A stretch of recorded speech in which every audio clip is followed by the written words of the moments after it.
नमस्कार दोस्तों। External aid series आज स्टार्ट कर रहे हैं और जिसमें जो पहला टॉपिक है इसके अंदर वो है यूज़ ऑफ डिक्शनरीज़। और यदि आपको हमारे लेक्चर पसंद आते हैं तो हमें यूट्यूब पर ज़रूर फॉलो करें। तो देखिए दोस्तों, डिक्शनरी की जहाँ तक बात है, अगर हम एक्सटर्नल एड से स्टार्ट करें, उसका डेफिनेशन क्या है, तो वो क्या है, वो है रिसोर्सेज या टूल्स। क्या हैं? रिसोर्सेज या टूल्स हैं जो कि कानून के बाहर हैं, and they can help in understanding or clarifying the meaning of legal provisions। और कोर्ट्स जनरली उनको यूज़ करते हैं when the language of the statute is ambiguous, यानी कि समझ नहीं आ रहा है या अनक्लियर है या उसमें क्लैरिफिकेशन की रिक्वायरमेंट है जो कि कॉन्टेक्स्ट और इंटेंट के साथ मैच नहीं कर रही है, इसलिए हमें इसकी एक्सटर्नल एड की ज़रूरत पड़ती है।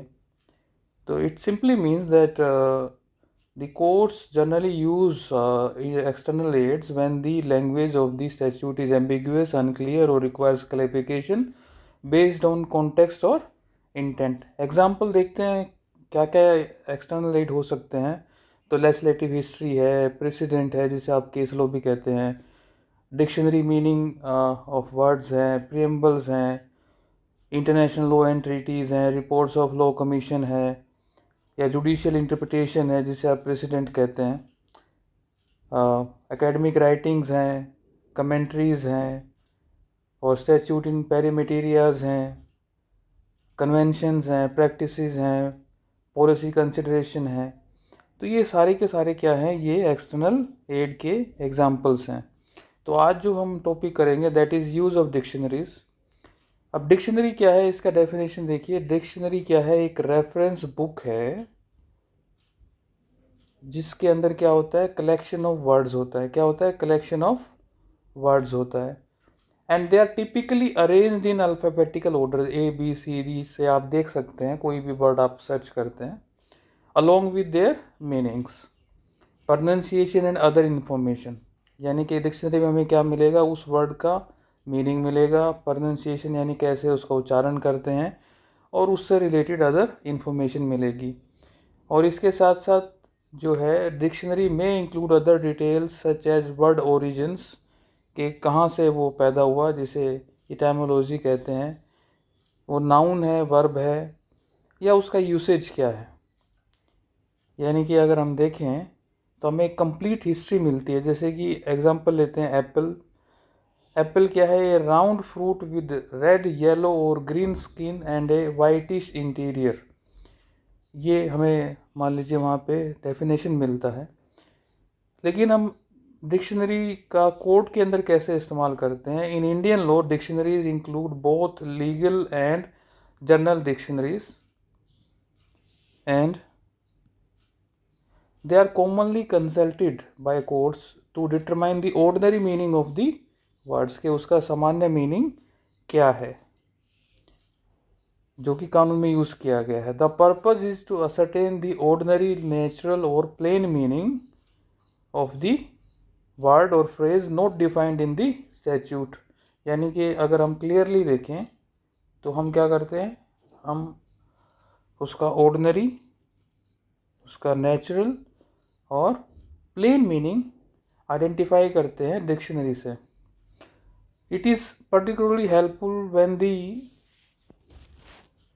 statute uses that word and it is not clearly defined in the statute। कानून के अंदर उसकी व्याख्या की गई नहीं की गई है और उसके मल्टीपल मीनिंग्स निकल के आते हैं और बड़ा एम्बिगुअस सा है और समझ नहीं पा रहे हैं कि कौन सा।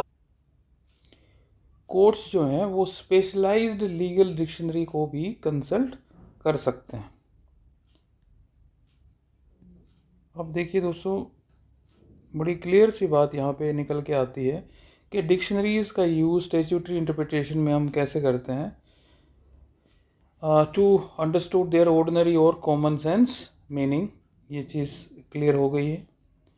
Secondly, this is particularly important when the statute language is not clear. ये भी बड़ा क्लियर हो रहा है कि लैंग्वेज क्लियर नहीं है और एम्बिग्विटी है in the way a term is used. यानी कि जब हम समझ नहीं पा रहे कि इस वर्ड का क्या मीनिंग है या कैसे इसको यूज़ करना है इस कॉन्टेक्स्ट में और इंटेंट में, तो हम डिक्शनरी रेफ़र करते हैं। अब कैसे हम इनको यूज़ कर रहे हैं, सबसे पहले देखिए क्लेरिफाइंग डेफिनेशन के लिए, जिसके मल्टीपल मीनिंग्स हैं वर्ड के। और तो जजेस क्या करेंगे, डिक्शनरी को देख लेंगे उसका कॉमन मीनिंग आइडेंटिफाई करने के लिए। अब जैसे कि व्हीकल का मान लीजिए वर्ड आता है और फिर हम कंसल्ट करते हैं डिक्शनरी को कि क्या इसके अंदर बाइसिकल, ट्रक, कार और अदर फॉर्म्स ऑफ ट्रांसपोर्टेशन आएगा या नहीं आएगा। दूसरा देखिए इसको यूज़ करते हैं अवॉइडिंग एम्बिग्विटी के लिए। समटाइम्स क्या होता है कि जो वर्ड्स हैं कानून के अंदर उसके मीनिंग जो हैं वो कॉमन यूसेज से डिफ़र करते हैं, यानी कि उसका लीगल कॉन्टेक्स्ट अलग होता है, कॉमन यूसेज अलग होता है। तो फिर उसको हम डिक्शनरी को रेफ़र करेंगे कि how the word is generally used, और तो हम उसको लीगली कैसे यूज़ कर सकते हैं। जैसे कि एग्ज़ाम्पल लीजिए, अगर इस स्टैट्यूट के अंदर लिखा है कि क्रूअल और अनयूजुअल पनिशमेंट जो है नहीं देनी चाहिए, अगर यहाँ पे लीगल क्वेश्चन अराइज होता है कि व्हाट कॉन्स्टिट्यूट्स क्रूअल, यानी कि क्रूरतापूर्ण जो दंड है उसमें क्या क्या इंक्लूड होगा, तो कोर्ट यहाँ पे डिक्शनरी को रेफ़र करेगा और फाइंड आउट करने की कोशिश करेगा कि क्रूअल का मतलब यहाँ पे क्या है, कॉजिंग अननेसेसरी पेन और suffering. Now it can help the court to clarify the statute's purpose and application. और तीसरा देखिए सपोर्टिंग लेजिस्लेटिव इंटेंट, यानी कि when the language of the statute is unclear, तो उस केस में जज क्या करेगा, डिक्शनरी डेफिनेशंस देखेगा to infer the original intent of the law के, यानी कि कानून का ओरिजिनल इंटेंट क्या था वहाँ पे। जैसे कि फॉर एग्ज़ाम्पल अगर कोई कानून के अंदर चाइल्ड वर्ड आता है और उसमें क्लैरिफिकेशन नहीं मिल पा रही है, तो जज might consult a dictionary to see that child is generally a person under the age of 18 in many legal context. This helps to interpret the statute accurately, यानी कि 18 साल से नीचे का जो बच्चा है उसको हम चाइल्ड मानेंगे। नेक्स्ट देखिए व्हेन इट इज़ यूज्ड, बड़ा क्लियर हो गया, व्हेन द वर्ड और phrase is not defined in the statute, यानी कानून में उस वर्ड की डेफिनेशन नहीं है। दूसरा टू अंडरस्टैंड द ऑर्डिनरी और नेचुरल मीनिंग। तीसरा as a preliminary aid before applying deeper interpretive rules, यानी कि हम डिक्शनरी को यूज़ करते हैं एक बिल्कुल प्रिलिमिनरी एड की तरह से, बहुत ही शुरुआती तौर पे। ये तीन चीज़ें यहाँ पे क्लियर होती हैं, ठीक है। These three are very much clear from the slide. Now taking up the case law, first case law state of UP versus Vijay Anand Maharaj 1963 का है, सुप्रीम कोर्ट का। इसके अंदर क्या था कि एक डिटेंशन जो है वो इन्वॉल्व थी under the UP maintenance of public order amendment act, और इसको चैलेंज किया गया था under article 22 of Indian constitution, जिसके अंदर हमें पता है सेफगार्ड्स हैं against arbitrary arrest and detention. अब जजमेंट क्या था इसके अंदर, कोर्ट ने एम्फेसाइज किया कि preventive detention involves detaining a person without trial, यानी कि बिना ट्रायल के अगर हम किसी को जेल में डाल देते हैं तो उसको हमने प्रिवेंटिव डिटेंशन माना। Now this is based on the likelihood of future conduct that में थ्रेटन पब्लिक ऑर्डर और नेशनल सिक्योरिटी। क्यों जेल में डालते हैं, ताकि वो दोबारा से कोई अपराध ना कर दे। Now the dictionary definition in this case particularly help the court understand that detention generally means keeping someone in custody, and in this legal context it is referred to a restraint on liberty without judicial proceedings। अब दोबारा से वो बात clear होती है कि law is not a common sense, it is a specific sense. Now moving on to case law 2, KP Varghese versus income tax officer 1981 का है, सुप्रीम कोर्ट का है केस लॉ। इसके अंदर क्वेश्चन था कि whether section 52 clause 2 of income tax act could be invoked to assess capital gains on the basis of fair market value, FMV कह रहे हैं, even when the actual sale consideration was declared and there was no evidence of underreporting or understatement of the sale price. ये बड़ा important case law है दोस्तों. Now the court examined in this case the meaning of transfer and held that a mere difference between the declared sale price and the market value without any evidence of understatement does not justify invoking section 52 clause 2. अब असली में तो मान लीजिए ज़्यादा में बेचा और जो है असली में कम में बेच रहे हैं और उसका मार्केट प्राइस ज़्यादा है, तो अगर वहाँ पे कोई एविडेंस नहीं दे पा रहा है इनकम टैक्स अथॉरिटी, तो उस केस में हम सेक्शन 52 क्लोज 2 को इन्वोक नहीं कर सकते हैं. यानी कि उसकी मार्केट वैल्यू ज़्यादा है, बेच कम में रहे हैं टैक्स इवेजन के लिए. लेकिन यहाँ पे ये चीज़ बड़ी क्लियरली एस्टेब्लिश हो गई थी इस केस में. जस्टिस भगवती ने कहा कि provision in the taxing statute can not be interpreted on any presumption और अजम्पशन. यानी कि टैक्स आप प्रिजम्पशन और अजम्पशन पे नहीं लगा सकते, क्लियर एविडेंस होना चाहिए वहाँ पे. And there must be an actual understatement of consideration and burden lies on the revenue to prove it.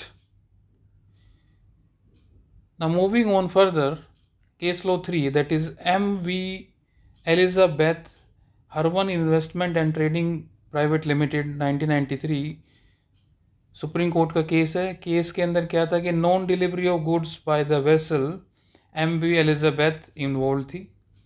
और plaintiff filed an admiralty suit seeking arrest and sale of the ship. अब issue क्या था कि whether Indian high courts in exercise of admiralty jurisdiction could entertain claims against foreign ship for such disputes, especially when there was no specific statutory provisions under Indian law defining maritime claims. अब यहाँ पे देखिए दोस्तों, ये equity यहाँ पे काम आती है कि equity means filling in the gaps of law. तो इंडियन हाई कोर्ट्स ने कहा कि जो सुप्रीम कोर्ट ने यहाँ पे कहा कि जो in absence of codified Indian statutes fully covering admiralty law, Indian courts could rely on international conventions, common law and judicial precedents to fill in the gap. Now the court referred to the Brussels Arrest Convention 1952, International Convention on Maritime Liens and Mortgages and other comparative jurisprudence. It then considered the dictionary meaning and international legal definition of maritime claim to interpret the term liberally, and this included claims related to damage caused by a ship, loss of or damage to goods carried, and charter party disputes, towage and salvage, supply of necessaries, crew wages, etc. Now the court emphasized that maritime claims were not confined to contracts alone but also included tortious claims like damages caused by the ship, and this case broadened the scope of admiralty jurisdiction in India. It acknowledged that maritime is internationally in character and Indian courts must interpret in light of global norms. Now moving on further, case law 4, that is Union of India versus Taj Mahal Hotel 1971, Supreme court का case है. इसके अंदर जो bench थी that is justice JM Shelat and justice AN Grover. Core issue क्या था इसके अंदर कि whether the imposition of luxury tax under 62 of state list, that is list 2 of the 7th schedule of the constitution, could validly cover services provided by a hotel and what constitutes luxuries. Now in this case the court referred to dictionary definition to understand the word luxury in absence of statutory definition, और Oxford और Webster dictionary को consult करने के बाद court ने कहा कि luxury is something that is not necessary और essential but conducive to pleasure and comfort. Items और सर्विसेज विच आर कॉस्टली और sumptuous. And in conclusion, the Supreme Court upheld the validity of levying luxury tax on hotel services, emphasizing that the term luxury is to be understood in its popular sense unless otherwise defined in the statute. The court observed that staying in an expensive hotel with high-end amenities and services is not necessity and it hence falls within the ambit of luxury. It held that provision of accommodation in a hotel with certain amenities can be taxed as luxury, and even if the basic services of lodging may be necessity a for some. Now, case law 5, Gulzari Lal versus state of Punjab, 1965 का case है। Bench थी justice J C Shah and justice Raghubar Dayal ji की।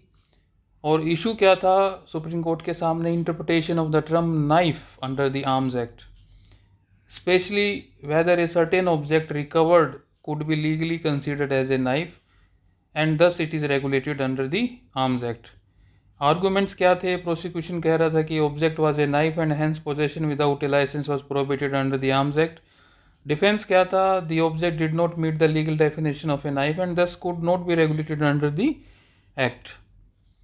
Supreme Court held that since the Arms Act did not define the word knife and it must be interpreted in its popular sense, and we should avoid overly technical interpretation unless the context demands it. The court referred to dictionary definitions to ascertain what an average person would understand by the term knife, and on that basis, the court concluded that the object in question did not qualify as a knife, and hence the conviction under the Arms Act was valid. Now, case law 6, state of Maharashtra versus M H George, 1965 का case है। Issue क्या था? Key issue before the court was the construction of the word attempt, particularly whether the accused could be said to have attempted to commit an offense under the FARA, that is Foreign Exchange Regulation Act, by carrying certain foreign currency in India without permission, even though he had not left the aircraft upon arrival in India. अब M H George क्या था? German national था जो बॉम्बे के अंदर Zurich से आ रहा था, and he was found carrying a large quantity of foreign exchange the German marks beyond the permissible limit, and he had not yet gone through custom or physically brought the currency into India in the sense of leaving the airport, but he had landed on Indian soil with the prohibited currency. Now, Supreme Court upheld the conviction and ruled that the word attempt must be construed according to its dictionary meaning, and it should also be understood in the context of criminal law. The court emphasized that the attempt includes an act done in part execution of criminal design amounting to more than mere preparation. यानी attempt क्या है? preparation से तो ज़्यादा है।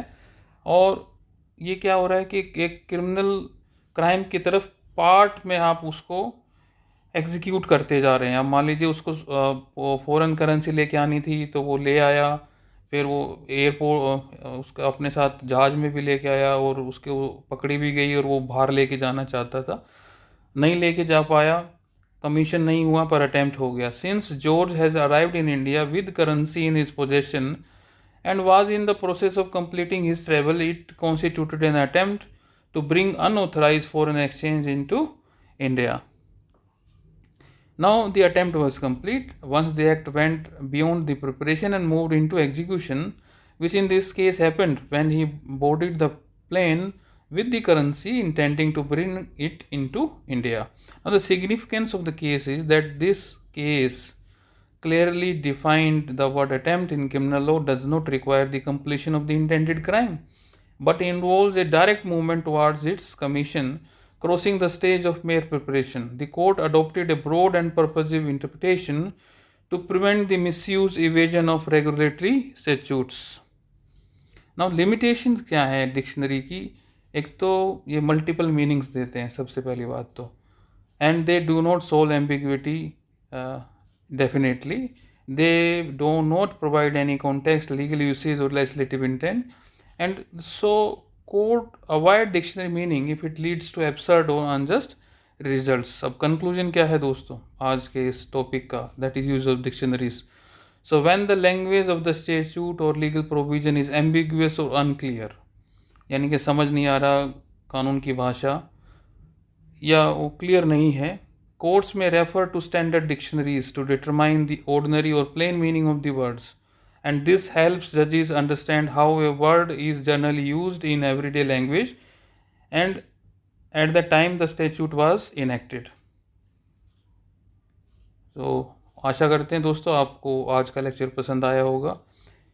आप हमें x पर, इंस्टा पर और फेसबुक पर डॉक्टर अनुपम आचार्य के नाम से फॉलो कर सकते हैं। और यदि आपको हमारे लेक्चर्स पसंद आ रहे हैं तो इस लेक्चर को लाइक करें, शेयर करें और नोटिफिकेशन आइकन को ज़रूर दबा दें। और साथ साथ आप हमारे Facebook page doctor Anupam Acharya number 1 motivator and author को भी फॉलो कर सकते हैं। अपना प्यार बनाए रखने के लिए धन्यवाद दोस्तों। Thank you very much.